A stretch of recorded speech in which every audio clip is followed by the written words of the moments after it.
Man, everything positive on my end. Everything positive. I ain't got nothing negative to say at the end of the day, man. Real talk. It's definitely a pleasure having you on the platform. Real talk. Long awaited. It's supposed to been did this Yeah. many times. Real All right. talk. But you know, we here today. Yeah, How yeah. you doing? Hey, man, I'm maintaining, man. You know what I mean? I'm just like you say, keeping positive viewpoints and just staying in goddamn execution mode right now, you know? Okay. Yeah. That sounds good. That sounds good, man. So this Flacco Santana TV, of course, and we finna go ahead and kick this off, man. That's I wanna, yeah, this is, you know, gonna be epic at the end of the day. You know. tough right here, man. Long time coming, you know? Oh yeah, definitely. Yeah. So go ahead and introduce yourself to the platform. All right, for anybody, man, that ain't familiar with me, my name is Jamel Miller. I go by the name of Buck. I'm a motherfucking outstanding member of the Growth and Development Organization. And shit, a OG from the hundreds. 103rd and Wentworth, 10 Trey to be exact, you know? 105th and Wentworth. Shout out to the OGs, to the guys, you know? Mm, that's real right there. Yeah. When you say you're an outstanding member, what does that what exactly for those who don't know, what does that mean when you say Man, that? an outstanding member is a member that, to me, adheres to them 126 pages of that blueprint, man. You know? One that sticks to the script, ones that walk it better than he talk it, one that prides himself on consistency, one that uh uh doesn't shift when the atmosphere shifts from being hospitable to hostile, you know? Mm, And remember, almost well over 30 years, man. that's real. That's real right And there. So it let's wasn't no go. drop off, bro. It wasn't no drop off. From the time that I got in to today, it ain't been no drop off. You know what I mean? Been Mhm. same thing, yo. On the real. Oh, That's real right there. yeah. So with that being said, let's go ahead and just start from the beginning. You already said that you're from the hundreds. Is that where you born and raised at Yeah, in the hundreds? man. I was born and raised, you know what I mean? Roseland Hospital, you know? Late Mm, 70s, you know? Got okay. parents grew up on Wentworth, 104th place to be exact, you know? They Okay. moved there in the 60s. You know what I'm saying? So I was always in that spot. You know, we moved a few times. I moved over east uh during my younger years or whatever. Uh we moved to Indiana before, but I was always that was the foundation for me. You know, that was my grandparents' home or whatever, you know, so that was always the set foundation. That was what we always came back to. You know what I mean? And man, growing up, man, in the hundreds, man, in the 80s, early 80s, man, it was beautiful. You know what I'm saying? And it was so much different because they got that saying where they say it takes a community to raise a child. You know what I mean? That's how it was back then. It was community. Like I would be 2-3 blocks away somewhere, might be throwing a rock somewhere in the alley doing something to something. You know what I mean? I'm thinking I'm away from the crib. Don't nobody know me. All the time, these people know my people, and they tell you, "Oh, you such and such son." I'm telling your mama, And then my old Mm, girl, she old schooled out. She would tell people on the block, like, if you seen our kids doing something, you had permission to discipline them. You feel me? And then that's bring right. them to me, and then I'm gonna discipline them. You feel me? Mm, So with that being said, like, you could go and play, and we was able to ride our bikes. We was able to do a lot of things. You know what I mean? Coming up, mm, yeah, it was beautiful, man. Overall, that's real. Yeah. That's real at the end of the day. So what school did you go to? I went to Langston Hughes, right on Wentworth, right on 104th Street, Wentworth. You know what I mean? I went Okay. there. Basically my whole life. Like I say, I had moved over east. We moved over east, over in Pocket Town on Woodlawn. Mm, 73, 26, be exact. South okay. Woodlawn. We moved over there, and I went to Paul Revere for a few years. You know what I mean? But other than that, I was at Langston Hughes doing my elementary school, and then I took my talents down on the low end and hit Dunbar, you know what I mean? High school, you know. I used to hoop back in the day. So I went down there. And that was that probably was the best thing I could have done in my life. You know what I mean?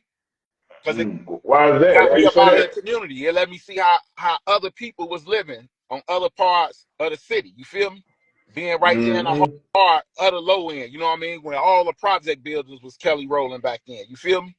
And then, you know, you had people coming from out west and over east, so it was a mixture. I got to see everything as opposed to me going to, you know, the schools in the land, like all of the rest of you guys, you know? And Mm-hmm. so that's cool. So it was a difference. You could tell the difference between the areas, you know, and how things was moving, Oh, you know, because hell yeah, it was yeah. total difference. It's a total difference. You know what I mean? Especially back then. It was a total difference from coming from the hundreds and then hanging out in the project buildings. You know what I mean? It's a difference when I used to be fucking with the guys over on 79th and Morgan. They used to have a set called Boom City. You know what I mean? Where they really Mm-hmm. used to share it like with the BDs. You feel me? Then it is going over east and hanging in the pocket. You know what I mean? Being up at the park. You know what I mean? On Ellis. You know what I mean? It's a difference. Mm-hmm.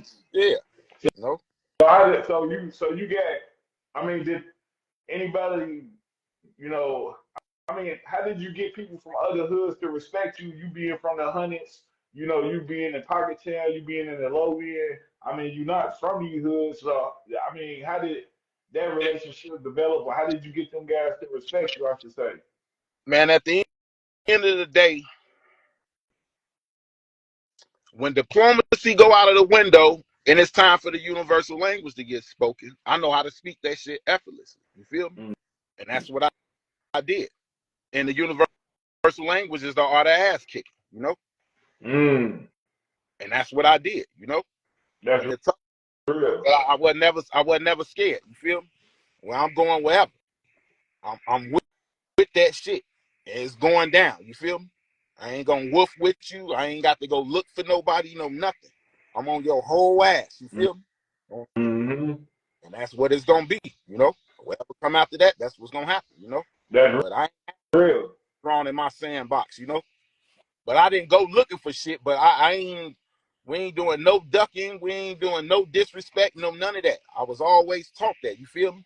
And me coming up in my household, how I came up, it was impossible. Going through that, coming up with my OG, man, cut it out. You feel me? Everybody else Mm-hmm. chicken bait in my eyes. You feel me? That's how it was with me. You know, yo, That's real. So you feel me? yeah. Motherfucker was cool. You know, respected. You know, wasn't about trying to be like no tough motherfucker. Nigga was just a cool motherfucker, you know. But you jumped your ass out there, I'm barbecuing your ass. I promise to God. You feel me? They gonna frown. Yeah. I'm frying Real you. I'm talk. real quick. So Hey, real talk. So did you ever graduate high school? no, I ain't graduate high school, man. I had got shot up the year I was supposed to graduate. Some guys had tried to carjack me and shit over on the Halston. And I ended up I hit it. I did that too, man. I ain't keep going. I should have kept going. You know what I mean? Because I love this school, man. School, man, especially Dunbar. Dunbar was Just cracking. well, Yeah. yeah. So what year? I mean, was you a sophomore, a junior, senior? Like what year was you when you got shot up? I was going into my senior year. Mm. Yeah, I was going into my senior year, bro. I was going into my senior year with that shit. Like a lot of people ain't know fuck all of how they, whatever perception they had of me, you know what I mean? Me being a street dude or whatever and shit. I was always in school. You know what I mean? I love the school. You feel me? Anybody that's slightly familiar will tell you, like, man, you see him, he always gonna be fresh as hell, and he always gonna keep a newspaper with him. You feel me? Like Mm. all every day. You feel me? That's real. Every day. I'm in that paper. You feel me? Stand up on the current events and different things. You know what I mean? Because that's how I was raised, you know. We used to get the paper coming to the crib. My grandfather and my mama, you know. My mama would make us read the newspaper and then do a report on an article that we read from up out of there. You feel me? That's Mm. what it was, you know. So it just was embedded in me as I got older, you know. That's real. Yeah, So I mean, so after when you got shot, how many times you get shot? twice. Once in my side and then in my leg. Okay. And then after that, you were like, I'm not going back to school no more. I'm good on school. Or No, what was it your wasn't mind state? that. It was just a lot of different things had took place. The old man had passed away. It was some personal things that was going on with the household or whatever. You know what I mean? It just was like uh I had planned on going back, but circumstances, you know what I mean, prevented it. You know? That's Yeah. real. So what did you do? So, before we get into what you did after that,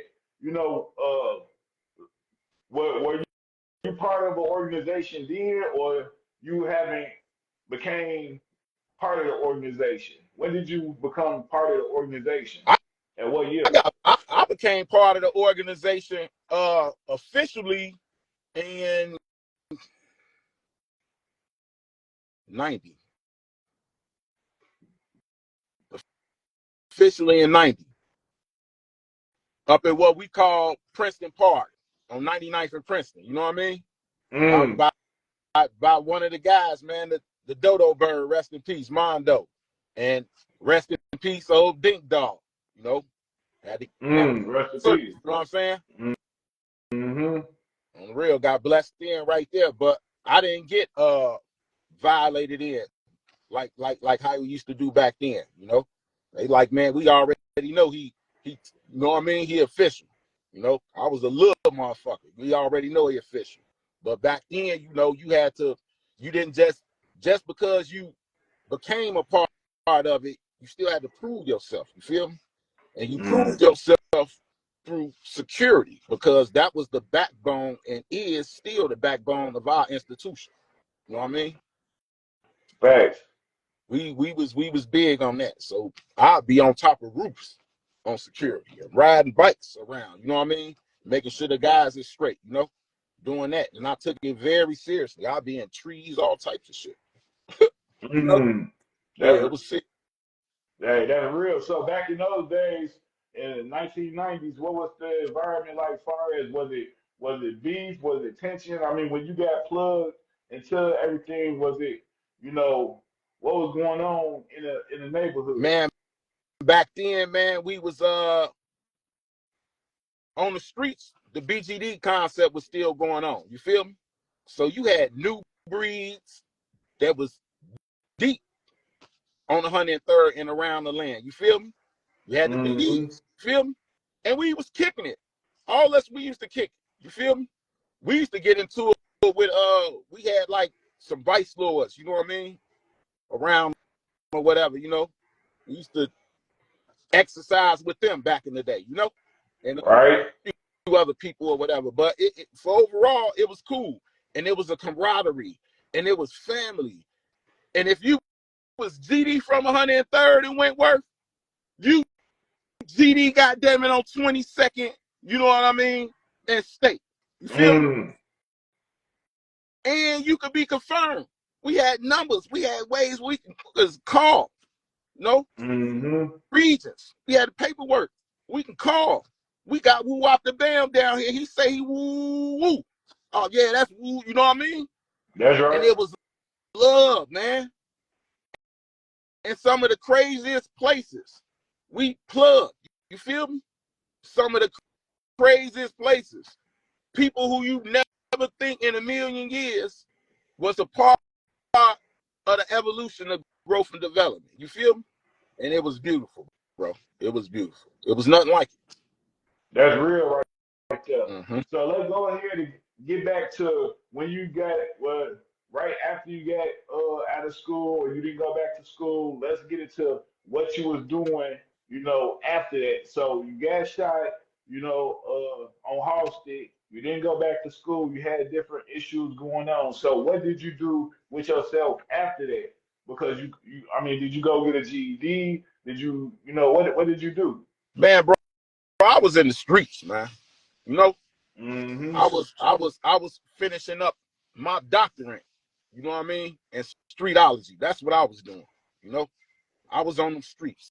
You know, I had to go get it. We was multiplying numbers, man, on 105th, man, in Wentworth.